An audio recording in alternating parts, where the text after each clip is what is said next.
that every 14-year-old has a phone in their pocket, their jukebox.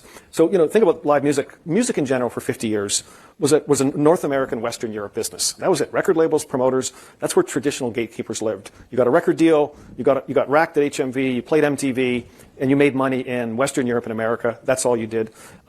We toured that. We'd do 100 dates. We'd do 60 here, 30 in Western Europe, maybe 10 promotion. And that was the model forever. And you follow the gatekeepers because demand was built by the gatekeepers. Boom, the internet happens, obviously. Spotify, it gets unlocked. And now every 14-year-old from Colombia to Milan knows Kendrick dropped a song this morning. No one had to tell him. So overnight you have this globalization of demand by every kid in the world is watching YouTube, TikTok, however they're finding out about the artist of the day. So you have this incredible new demand. So overnight, in the last 5 years, we kind of went from, when we would talk to an artist about touring, you'd say, listen, all the money, you got to do your 60 US, America, 30. Really, if you really want to do a couple Latin America, Asia. Maybe Australia. Maybe, if you really are big there, but you're not going to make any money. Now it's just completely turned around. Now it's, we should look at Coldplay. We just did first time in history, did 12 nights in Argentina. Stadium sold out, 6 in Seoul.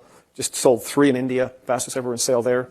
They bitched about the ticket price. What else did we see? So every market now overnight, we can take that artist and the Is there a market that you really want to break that you haven't, or that you're sort of, you don't want to go? Like, do you look at markets like China and Saudi and say, no, I don't want to do that? I don't want to do China. That's too hard. They're still, they won't let most artists in because they censor all the lyrics.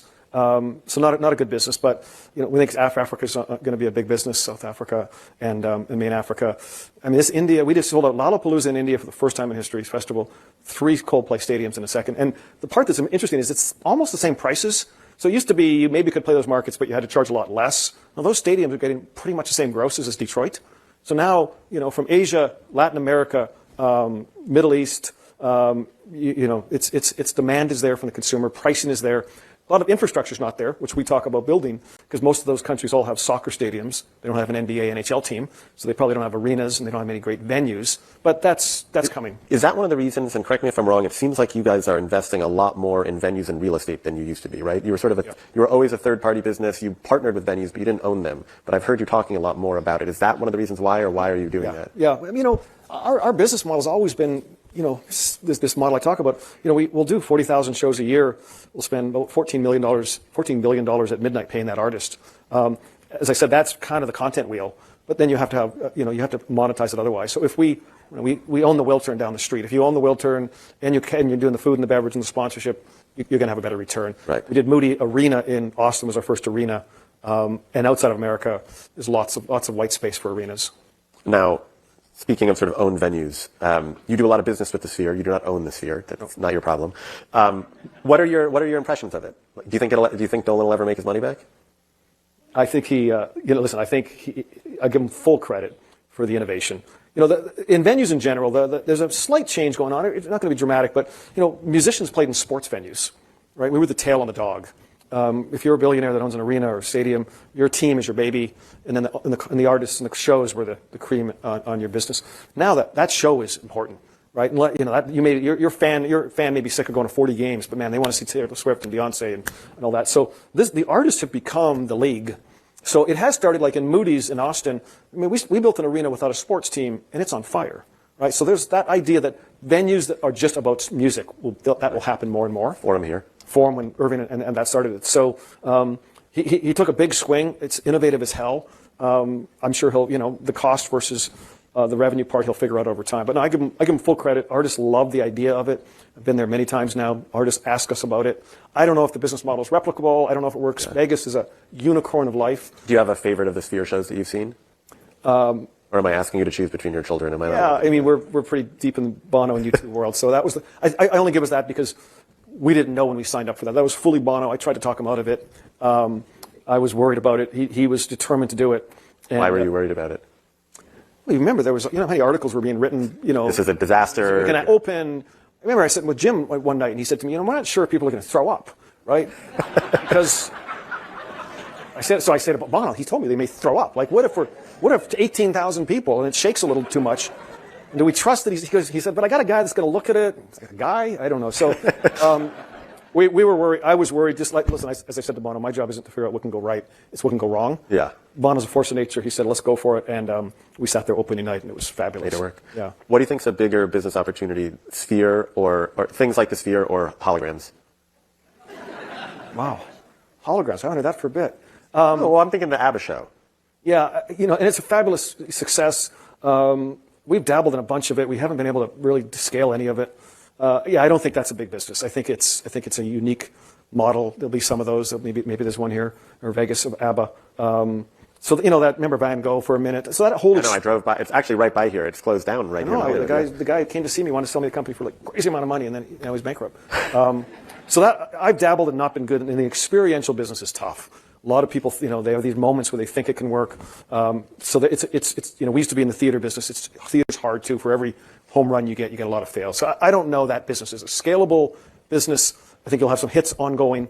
I don't think it. One thing about live music, and I'm so lucky, and I don't have all the problems that Hollywood has, is it's just not duplicatable, right? Like the 2 hours of the artist in person, you're going there to honor and be part of that tribe, and that magic moment.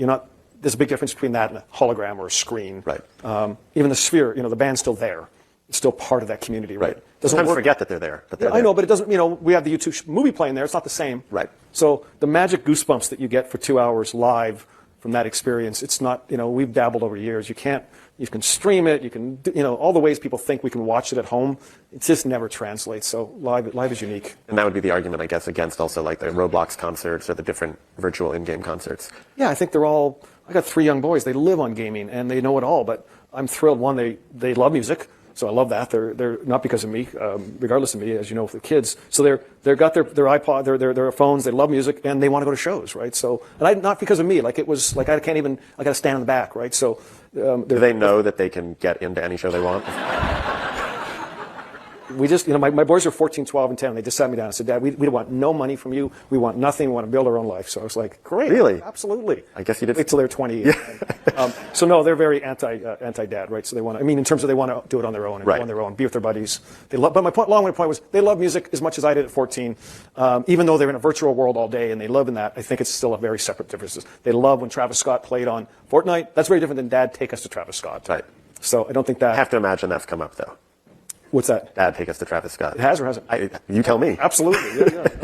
I get a lot of that. Yeah. He's on fire right now again. I know you said holograms are sort of a select experience, but I am curious because I'm thinking of one band, right? We've got Taylor right now, who I think we can agree is probably the biggest artist we've seen in decades, right? Yep. Is that fair? For sure. If the Beatles, if you like flipped on a Beatles show tomorrow, do you think that could outsell her? Is a hologram? Or what are you saying? Hologram. Unfortunately, I can't bring still? people. I can't. Okay, we can move off holograms. No. But I'm thinking, would a Beatles hologram? Sure. Yeah, it would be a business. But even no. But would it outsell Taylor Swift? Oh no. None of that stuff. Even ABBA's not outselling anybody. Right. It's a. Yeah, but the Beatles are the Beatles. Oh, I know. Yeah, I maybe meta glasses one day or something maybe, but I don't think I think the hologram's the wrong avenue for you. Yeah. Okay. Yeah. I'm curious, you brought up the problems in media earlier. Do you have, I just heard a groan from the crowd. Do you have any thoughts on how you would fix it? You CEO of a company. If you ran a film and TV company. Wow, no. I love, listen, I'm proud of one thing we did. So we launched Live Nation 16 years ago. We were $600-700 million market cap. We were car salesmen. Promoters didn't talk about us. You wouldn't even take my call. It was all about record labels. But I tell you one thing, when we started building, I said to the board, man, we got to be direct to consumer. Like entire Hollywood is B2B, and we're going to get screwed. The artists are going to take all the money, and whoever knows the customer will. So I am proud of us. We were the first, well before anyone else did, when we started ticketing. That was about own the customer, and then I ended up buying Ticketmaster. If I didn't buy Ticketmaster 12, 13 years ago and stayed the middleman, renewed with Ticketmaster, I wouldn't be here today. The business, it would have been over. Because as a single-minded promoter, you couldn't survive. You needed to build a business. We have 900 sponsors now. I wouldn't have 900 sponsors if I didn't own the customer, own the data, understand the customer. So I said to the board 14, 15 years ago, we have to turn the pyramid upside down. We have to own the customer, own the relationship, and then we'll be more valued by the content. If we don't do that, we're just a middleman, we'll get squeezed, and it'll be over. So I'm proud of our path. I used to say to Lucian, why don't you own the customer? Why don't you... CEO of Universal Music Group. Yeah. Why don't you own customer? Why don't you? So I think it's hard if you don't own the customer. When did you feel, you brought up how, nobody would take your call, which I'm sure is not true, but when did you feel that switch from I'm like the B team to now most people would say the most powerful person in the music business? Well, we were $6, $7 stock for 10 years, right? Because people would say you're low margin. I don't get it. And we would be bragging about experience economy, all that. No one was listening at the time. And our business was starting to build. It was still, though, considered, a low margin business. And I think, now, I joke that John Malone, big shareholder, said to me one day, your business is like a Ferris wheel. It's doing well. You got to add more revenue to it, more revenue buckets. I turned that into flywheel, which now everybody uses. Yeah, and DOJ uses nicely now. So we deconstructed the flywheel. But no, I would say it was only about 8 or 9 years ago when we kind of went from $8, $9, $10 to 70 and kind of got the valuation. Was this wind in general about experience economy, right? That started to kind of really set the tone everywhere. People started to realize, experiences versus products, Disney theme parks. So I needed that back wind to start happening also. And then when we started kind of bragging about, well, that's what we are, let our show research customers, value going to show higher than sex, second highest value in the year, Kodak Moments. Our story, when the overall movement towards experience economy kind of caught on Wall Street, our story was sitting there, and we ended up kind of being the only brand out there that was kind of living a pure play experience. Sports also boomed at the same time, just wasn't, not a stock market kind of play. Okay, I have a really tough final question for you. Right. Started your career as a beer sales rep, right? Yep. What's your favorite beer? Oh, geez. I mean, my house, I still have, so I started in a small town in Canada, Thunder Bay, working for Labatt Breweries. Labatt Blue was the beer I started. The reason I started there was Labatt Blue bought the Rolling Stones' first world tour. Michael Cole from Canada. So I'm in Thunder Bay, and this god called Michael Cole lives in Toronto, bought the Rolling Stones world tour. I was actually graduated from school and was an accountant. Got hired by Clarkson Gordon and to be an accountant. And Labatt Breweries came out with Steel Wheels tour, and I met the guy in Thunder Bay and said, I want to work for Labatt Breweries because I want to work for the concert company. And that's how I got my job. And then I ended up working Labatt for a while, left, started my own. So to this day, if you go to my house, it is stocked with Labatt Blue. I owe a lot to them. They taught me a ton. Thank you. Perfect. Thanks for doing this. Thank you. Yeah. Appreciate it. Thank you.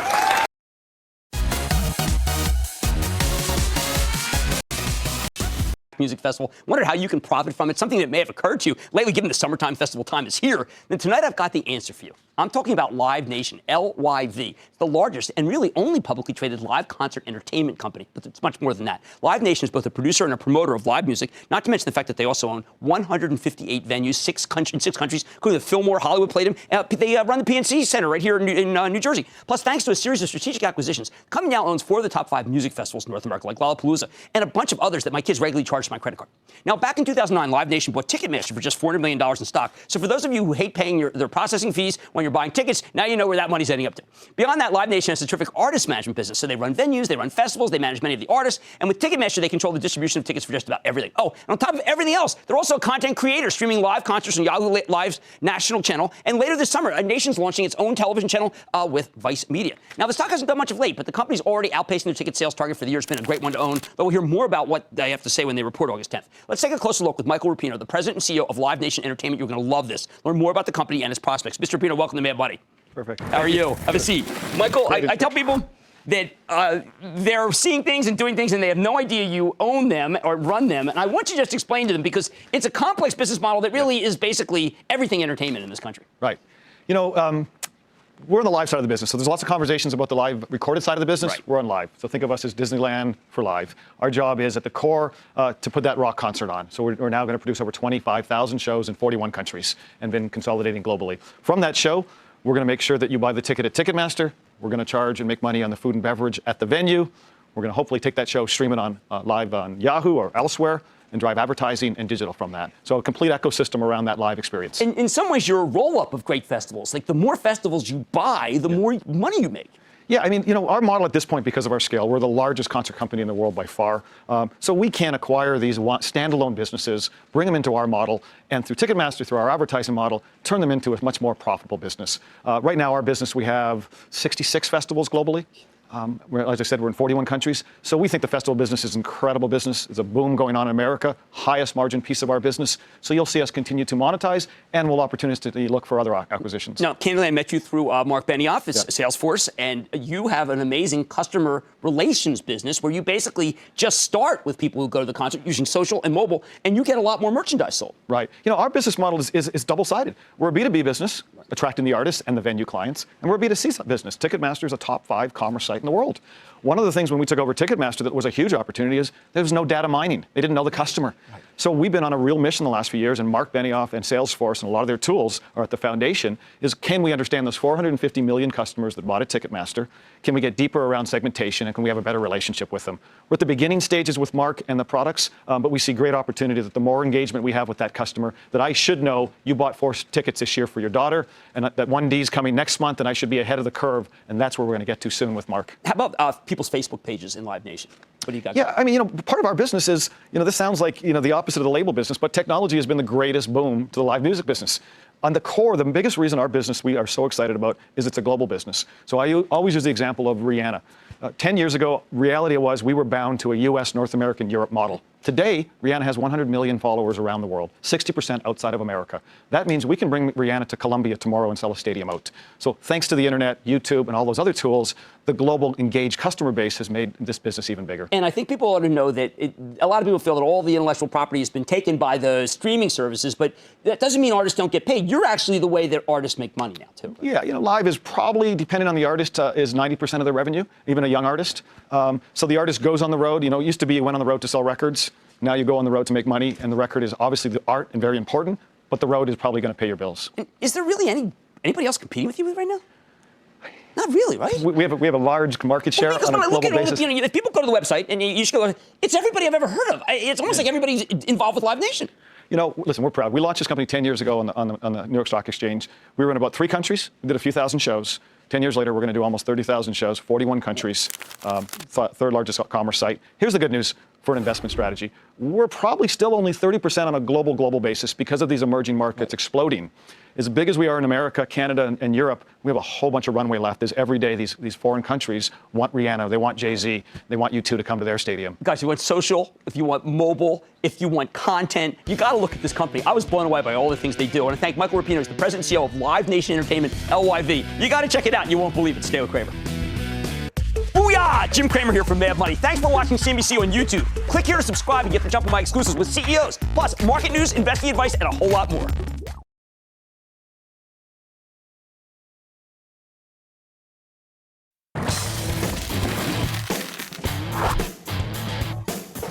All right, what's the deal with the stock of Live Nation, LYV for you home gamers? I mean, here's a company that's... Rapino, who is president and CEO of Live Nation. Michael, when you think about the sort of different business lines that you're in across concert promotion, venues, and ticketing platforms, artist management, how do you prioritize across that set of options? First, we're going to continue to build, whether it's organically or bolt-on acquisitions, our global presence, these markets that we aren't in, like Mexico, and other markets. We're going to keep looking at those bolt-on core business additions where we can continually drive our 100 million fans up to that 125 million mark we talk about as our kind of our next target. So that'll be our continual priority. That's where we get our best return. Those are generally very accretive, and they tend to be under monetized businesses. And then the second place we look is where we already have a strong business, but can we go more vertical? Can we make more money by maximizing our show? So that might be spending money on Irving Amphitheater in New York, or the Irving Plaza in New York, where we've already got a good market share. We don't need to grow our market share in New York, but if we do a better job at that venue and can drive our per heads up and get a better return from that show and our sponsorship, that's a good investment. So we look at growing our market share, and then where we have market share, are there better ways to continually get higher per heads from our show count? So either vertical, go deeper where we have a dollar, because we can maximize more from our content, or go build new content in markets where we're underdeveloped. Yeah. Can you talk a little bit about the key growth drivers and your strategic growth plan to sustain this company's growth? For sure. We're gifted with an incredible industry. The live music business on a global basis, experience economy, a lot of those buzzwords we talk about. The pie is growing. On a global basis, there's more people going to shows, more markets are opening up. So we have this incredible global business called Rihanna.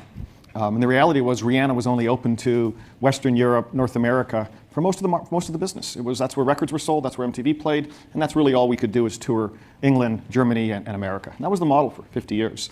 Thanks to the internet, it unlocked that business. That 19-year-old knows Drake dropped a single today in Colombia and wants to see them live. So the business became this new kind of wider portfolio, or canvas as you want to call it. So we see for many years to come, live music on a global basis will grow. Asia, Eastern Europe, Pacific Rim, Latin America. These are markets that don't even have arenas in most places. And they're all developing arenas now. They all want those top 100 Drake shows and Rihanna and U2s. Then you get to our model, we just happen to be first in the market to say, let's be a global business. Let's consolidate this global business and build a global platform. And as successful as we've been, we're still only 30-something% of the global business. We have pretty much zero market share in South America. We have very low market share in Asia, zero in China, 1% in Japan, one of the biggest markets. Nothing in most of India. We have an office in Cape Town. So we have, we believe our model has been consistently simple. We are a global platform. The more offices we open up, the more we can monetize. When U2 gets to India and plays Mumbai, if we have an office there, sponsorship there, and a ticketing platform there, we can monetize that show. So we think for the next multiple years, we will be sitting here year after year telling you we have a great market share potential on a global basis, and as our share grows, we've kind of demonstrated now, we can then look to how we monetize that consumer and that ticket. To state the obvious, we're late cycle in the U.S. economy. There's a lot of various headwinds in the global economy, Brexit, trade tensions. We're all familiar with the issues. You've been running Live Nation for a number of years. You went through the last major recession in 08, 09. Can you talk a little bit about how your business behaves and performs during recessions? Yeah, if you look at the industry over the last 30 years that they've been kind of tracking it, it's been fairly recession-proof. This is a business that has had, compared to any industry you can look at out there, has had continual compounded growth for 30 years. It's been a very underdeveloped business. This is a business where you're going to 2.5 shows a year. They tend to be, as we know from the experience economy, ranked right up there in the most important things I want to do this year. They're magic moments with your son or your daughter if you're going to a Taylor Swift show or a reunion with your friends at an AC/DC show. So we think the experience economy will continue to drive that need to want to get out no matter what position the economy is in. Number two is we still think there's incredible great value in concerts. For all of the hype you may hear about the ticket prices, it's a very affordable outing. Average ticket price, $55, $60 to go to a concert. So it's very affordable. We know from the secondary market, lots of demand out there. So we know that $10 billion in secondary being spent says consumers still are going to go, and we're wildly underpriced the business. We think the artists need to get on the road, so they have to still get on the road. Maybe they bring the price down $5, they'll adjust. They're very smart, dynamic pricing brands. So we've seen historically we're fairly flexible on pricing. The activity still happens. The artist still gets on the road. We can on the fly adjust pricing, whether we think a P1 needs to be 110 or 98. That's very flexible, artist by artist, tour by tour to make the math work. So I think you got a flexible economy, high consumer demand, lots of pricing opportunity left. We're not overly worried that if there is a pullback, that it'll have much impact on the overall global business. And I would say number two is being global has been our great strength. We're very diverse. So if one market maybe is having a rougher time, other markets are not, and we tend to be able to balance out on a global basis over the last 15 plus years. Yep. One of the things that lobbyists and consumer rights groups focus on is the ticketing surcharges or ticketing fees. And in particular, well, obviously they focus on the amount of the fees for starters, but another issue they tend to focus on is the transparency around those fees and when those are revealed to the consumer as they're going through an online purchasing. Right. Maybe you could share your views on sort of that particular topic. At Ticketmaster, we work for the venue. The venue sets the service fee, not us, right? So I know we take most of the pain. That's been the story to date. But the venue is the one that says, you know what, you want to be the exclusive ticketing company, you got to pay me this and charge $38 a ticket. You can see from our margins, we obviously don't make $38 a ticket. We make our 20+% margin on that $38. So most of that money is going to the venue. Venues then going, the venue needs that because they built the $1 billion venue, they got a sports team, or they want more concerts. So the machine all works to feed content and feed the pipe. But the service fees are set by the venue. And then, to your transparency, we're all for, regulation and change, both on secondary, transparency, fees up front. Our concern over the last few years has always been StubHub, Vivid, a lot of the companies are not regulated. So as we play ball and make sure we don't spec sell, one of the biggest things in secondary is spec selling. You go on StubHub right now, and most of that inventory you see doesn't exist. Well, we don't spec sell. Now, that's why we have way less inventory than the other guy. but we have to have the real ticket there. We don't underprice the ticket. So there are, we think that there's great room that the industry continually should do better practices. We're leading the way, I think, in many ways, verified tickets, verified fans, pricing upfront that we're doing now.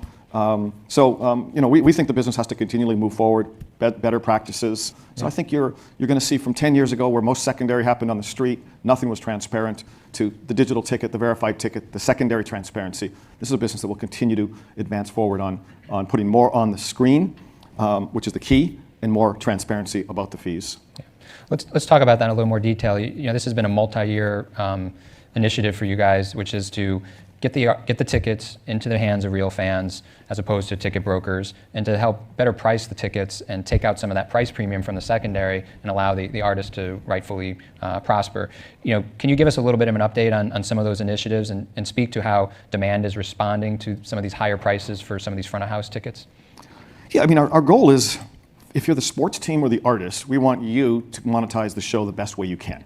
Now that means you might want low ticket prices and you want to lock it down so someone actually can buy the ticket at $79, or you want to monetize the show. And depending, sports and athletes are the same. If you're a team that can't sell out, you have a different strategy than if you're sold out in 10 seconds. So every team, every artist has is in a different place in their life cycle and has a different agenda.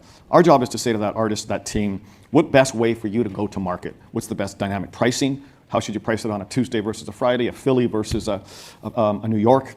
Let's get smarter. That stuff didn't exist ever. So having price analytics, dynamic pricing, being able to move the pricing much more like airlines and hotels, all of that is new to the industry. We've been moving forward with that and getting smarter at it. And part of dynamic pricing then is, what do you price the front of the house at?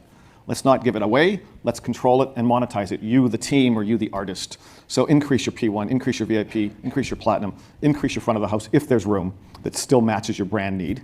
And in a lot of cases, lower the back end of the house. Make sure the house sells through. Be smarter around that. So that's our primary goal. In the next 5 years, we'll continually just be telling you that there's huge pricing opportunity to price it better. Doesn't mean more pricing, it just means price it better so it sells through. And that's our main goal. And that means dropping the price in the back end by $10 because we added 5 to the front. That's a better strategy if we get 2,000 more people in that building than 10,000. Some artists, like we launched yesterday with Taylor Swift, are going to say, I really want to make sure my fan gets that show. I'm not worried about the full monetization. I'm more worried about you, Drew, being able to buy the ticket. So we've launched with a verified fan program over the last couple of years. You register. As we register you then and the tickets become available, we can directly fulfill that and make sure her need of consumer direct at the right price gets delivered.